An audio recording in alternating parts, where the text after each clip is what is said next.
Vous êtes à la tête de cet État depuis 27 ans. Comment est-ce qu'on peut expliquer la longévité presque éternelle d'un certain nombre de chefs d'État africains? On voit qu'en France, il y a du dégagisme, voilà, vous êtes arrivé au pouvoir à l'âge qu'a Macron aujourd'hui. Est-ce que on est président à vie quand on est président du Tchad, par exemple? Peut-être qu'il y a deux choses qu'il faut que j'explique cela. Arriver au pouvoir à 38 ans, peut-être ça donne aussi... Mais Macron sera plus au pouvoir dans 20 ans. Attendez, c'est peut-être que c'est mauvais.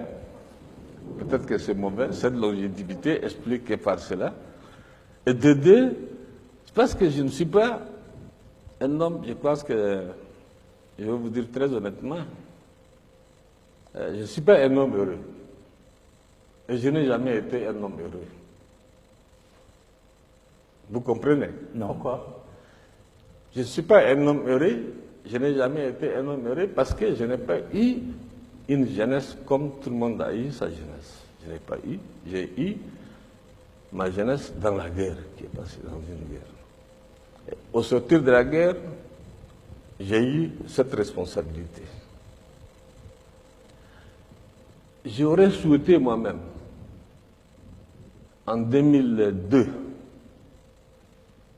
m'arrêter, comme j'avais promis en son temps, au second mandat.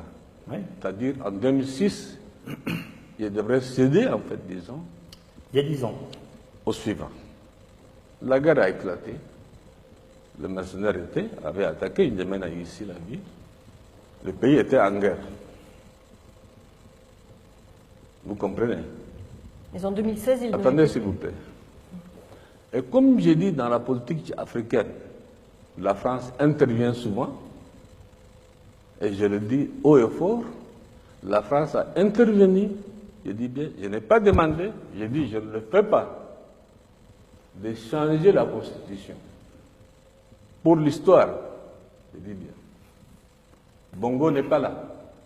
Bongo père, je dis bien. C'est à Paris. J'ai refusé. Et je n'ai pas fait la campagne. Qu'est-ce que vous voulez dire? C'est la France qui vous a poussé à continuer? C'est toujours la France qui fait, et c'est toujours la France qui critique, et c'est toujours la France qui est derrière. Mais en 2016, la France n'était pas derrière votre Écoutez-moi d'abord, s'il vous plaît. Ce que vous voulez dire, c'est que c'est Paris qui vous a poussé à continuer? Laissez-moi finir. Quand, comment on appelle, ils appellent le constitutionnaliste qui est venu ici, je ne connais même pas son nom. Je ne connais même pas son nom. Moi, j'ai refusé, j'ai dit je ne change pas. Ils ont passé par leur arcane, puisque l'Afrique, pour la France, il n'y a rien de, comment on appelle, de caché. C'est entre ses mains, passé par les uns et les autres, ils ont changé la Constitution. Ce n'est pas Déby qui a changé la Constitution. Ce que vous dites clairement, c'est que c'est Paris qui vous a forcé la main pour rester au pouvoir. J'ai dit que en tant que soldat, j'ai donné ma parole d'honneur en son temps de quitter le pouvoir en 2006. Il y a deux choses qui sont intervenues. La guerre, évidemment. La deuxième, c'est la France. Qui vous a dit de continuer. Bien sûr. Et maintenant, aujourd'hui, ce sont ceux-là même qui ont changé la Constitution qui me critiquent.